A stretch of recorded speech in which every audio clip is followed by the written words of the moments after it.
Hoy nos acompaña el experto energético José Pilegui. 5 años del sector eléctrico en nuestro país. ¿En qué se ha avanzado y dónde los ofrecimientos han quedado solo en eso? Bienvenido y muchísimas gracias por aceptar nuestra invitación. El gobierno anunció que tiene previsto duplicar su generación de electricidad, pero eso a futuro, para el 2016, es decir, de aquí a 5 años más. ¿Qué ha pasado, en cambio, en estos 5 años de gobierno con los proyectos que recién en el 2011 se empezaron a ejecutar? Buenos días. Buenos días, Estefi, y buenos días a la audiencia de Coavisa. Realmente hay que ver como punto relevante del inicio del mandato o de los mandatos del presidente Correa la decisión política de querer emprender en los proyectos eléctricos, llámense estos térmicos y sobre todo hidroeléctricos en el país a inicio de su periodo presidencial en el año 2007. El tema es de que eso también estuvo acompañado de una abundancia, llamémosla así, de recursos que no contaron los anteriores presidentes y que es positivo justamente para poder desarrollar el sector eléctrico, y eso fue muy bienvenido en el sector eléctrico en esa época. El problema vino, yo diría, por parte de la gestión para poder concretar esos proyectos. El presidente, como ningún otro, yo diría, dio carta blanca a sus ministros para que ejecuten proyectos, pero los mismos no fueron ejecutados con oportunidad. Prueba de ello los apagones del año 2009, ¿no? El presidente en marzo del año pasado ya anunció 8 proyectos hidroeléctricos importantes para el país que empezarían en ese año. Dijo que muchos de ellos tenían ya todo listo, vías, campamentos, etcétera. Escuchemos parte de lo que en ese entonces dijo. Total son 355 millones de inversión, 180 megavatios, Chespí 668 millones de inversión, 420 megavatios, Quijos 96 millones de inversión, 50 megavatios, Sopladora 722 millones de inversión, 487 megavatios, Toachi Pilatón 506 millones de inversión, 253 megavatios. En todos estos ya incluso tenemos las vías de acceso, los campamentos o los estudios totalmente hechos y empezarán este año. Mina La Unión San Francisco 660 millones de inversión, 363 megavatios. Mazar Dudas, 40 millones, se han equivocado, 22 megavatios, y obviamente Coca, Codo Sinclair, 1.979 millones de inversión, 1.500 megavatios, esto ya está todo listo, empezarán a construir. En los demás proyectos nos faltan detalles, Sopladora, por ejemplo, cierre del acuerdo financiero. Con esto, en unos años, vamos a poder vender energía, pero estos 8 proyectos empezarán este año y pasará a la historia el 2011 como el año de la revolución en la generación eléctrica del país, compatriota. Sobre estos proyectos, algunos están anunciados desde hace algunos años, otros como Mazar empezaron en el gobierno de Lucio Gutiérrez, otros como Coca-Codo pusieron la primera piedra y luego estuvo ahí abandonado y les tocó empezar de nuevo. ¿Ha habido responsabilidad en este gobierno de que en esos proyectos no se haya podido empezar antes, que si el presidente dejaba su mandato en enero del año pasado como le tocaba, dejaba sin que eso comience? Una corrección, el tema Mazar, eso fue iniciado en el gobierno del doctor Gustavo Noboa, quien hizo el banqueo del proyecto, y claro, el gobierno de Lucio Gutiérrez firmó el contrato, fue seguido por Palacio y fue terminado en el gobierno del presidente Correa. Yo creo que ese proyecto, por ejemplo, si lo vemos retrospectivamente, era parte del plan maestro del INESEL y era parte complementaria obligatoria del proyecto Paute. Por tanto, la vigencia de ese proyecto en el pasado era muy importante, en la actualidad es muchísimo más importante. Tal es así de que para este año, más allá de las condiciones muy bondadosas que ha tenido la zona austral en cuanto a lluvias, a pesar de estar en estiaje, el Mazar se convierte en un elemento muy decidor para tener alta confiabilidad en el suministro eléctrico a nivel del país. En cuanto a los otros proyectos que están avanzando, podemos hablar, por ejemplo, de Baba. Yo creo que es un proyecto que, desde mi punto de vista, a pesar de que fue firmado eso en el gobierno del doctor Palacio, continuado ahora en el gobierno del presidente Correa, es importantísimo indicar que la generación que se va a obtener directamente es poca. Son 42 megavatios de generación y es una generación un tanto estacional. Yo diría que eso lo que más va a aportar es agua para que la actual central Marcel Aniado, que es parte del proyecto Daule-Peripa, pueda poner a funcionar en su plena capacidad la tercera unidad que nunca entró a funcionar completamente, de 71 megavatios en esa central, con lo cual aumenta la capacidad de generar energía en el país. Eso es bueno, pero los costos también son bastante altos, por ejemplo, en ese caso puntual.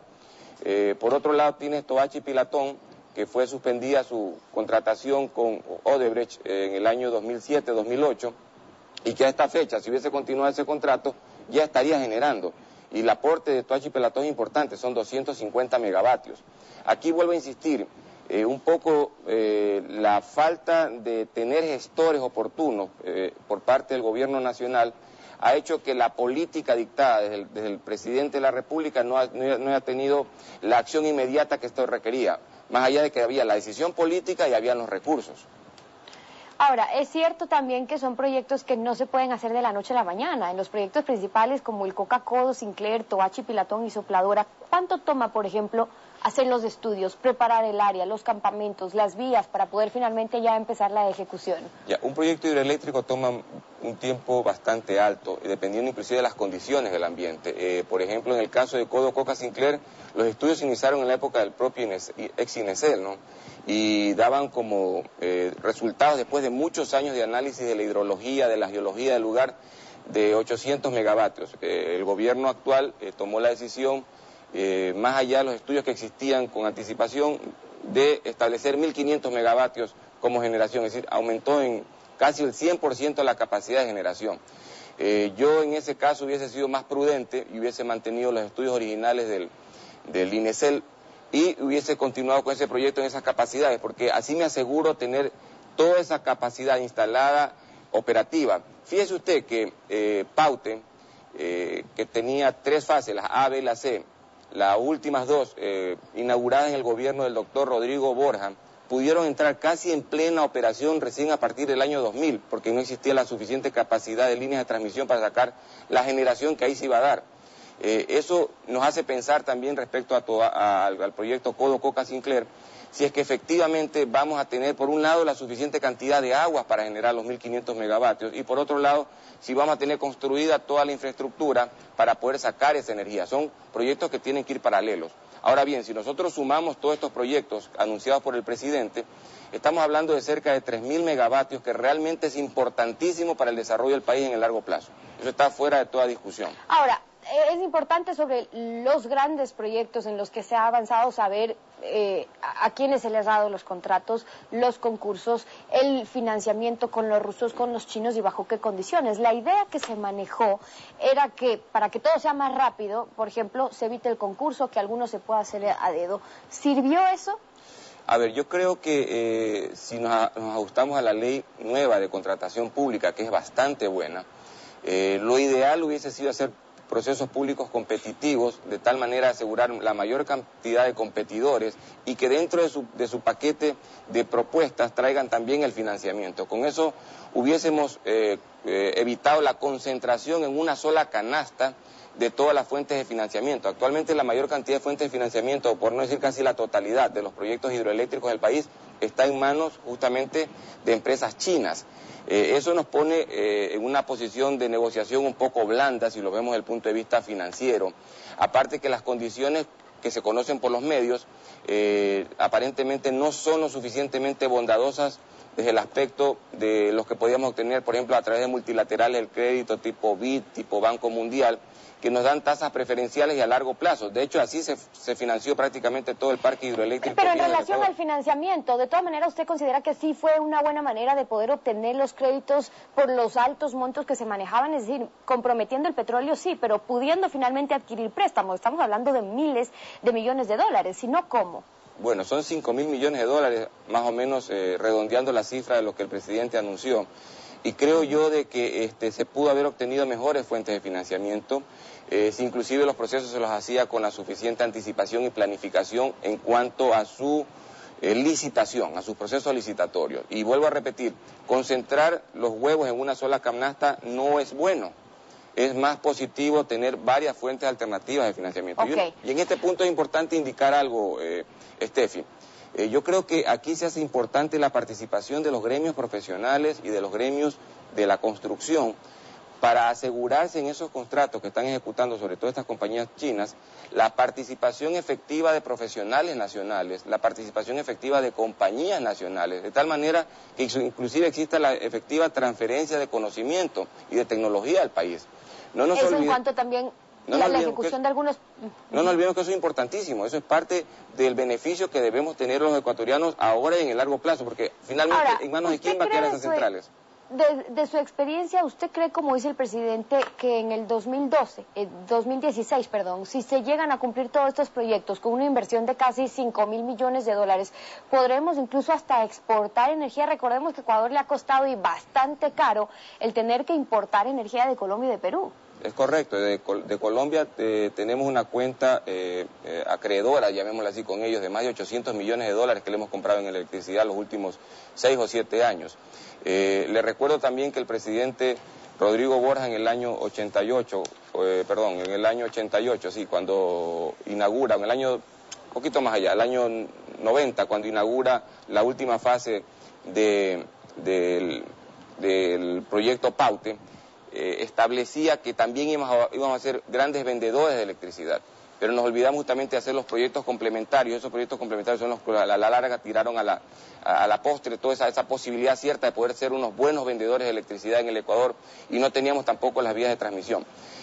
El 2016 puede ser un año histórico en el país para la culminación de muchos de estos proyectos, pero tiene que ir con sus obras complementarias también concluidas. Y cuando hablo de obras complementarias, hablo de todo el sistema de transmisión, que de lo que sé se está planificando, pero que deberá ir paralelamente siendo construido a la par que se están construyendo estas centrales hidroeléctricas. No solamente para sacarlo para el Ecuador, sino también para poder exportar. El gobierno habla de 2 décadas de estancamiento en inversión, pero es difícil ya a estas alturas hablar de pasado cuando ya un gobierno ha estado 5 años en el poder. En el 2010, por ejemplo, y usted ya lo mencionaba, volvieron los apagones, se evidenció que no se había avanzado en cuanto al parque termoeléctrico, el desarrollo de hidroeléctricas, hasta le costó el puesto al ministro de Electricidad.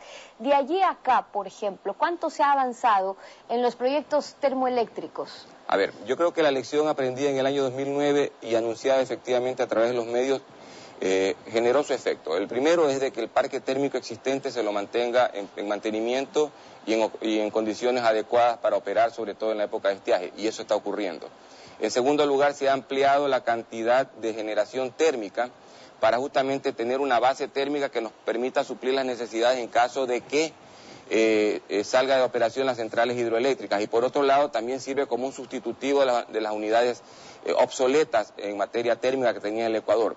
En eso hay una inversión importante que sobrepasa los 700 millones de dólares, y existen proyectos distribuidos, yo diría, de una manera bastante homogénea en varias partes del país, como es Jaramijó, por ejemplo, en la provincia de Manabí, como es el propio Puerto Viejo, como es en la península de Santa Elena, como es en la zona oriental y en algunas otras provincias de Los Ríos, Quevedo.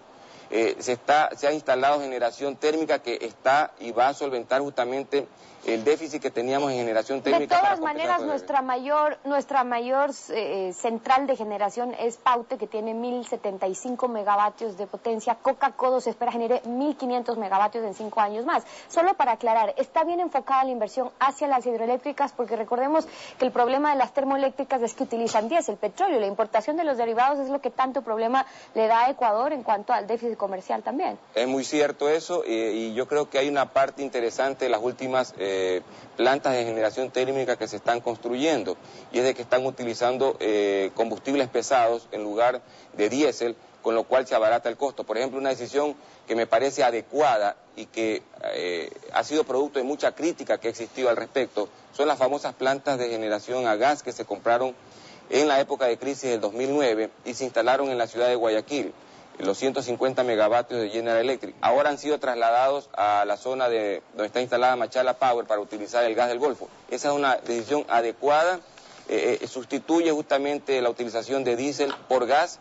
El gas lo tenemos en abundancia en esa zona y la generación final va a ser muchísimo más barata.